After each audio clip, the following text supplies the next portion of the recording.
மெய்யாக எங்களது பாடுகளை ஏற்றுக்கொண்டு துக்கங்களை சுமந்து கொண்டே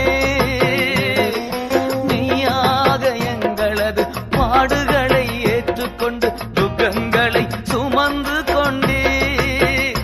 ஐயா துக்கங்களை சுமந்து கொண்டே நீர் நல்லவர் சர்வ வல்லவர் உம் இரக்கத்திற்கு முடிவே இல்லை உம் அன்பிற்கு அளவே இல்லை அவை காலை தோறும் புதிதாயிருக்கும் மனதுருகும் தெய்வமே ஏசையா மனதார துதிப்பேன் ஸ்தோத்தரிப்பேன்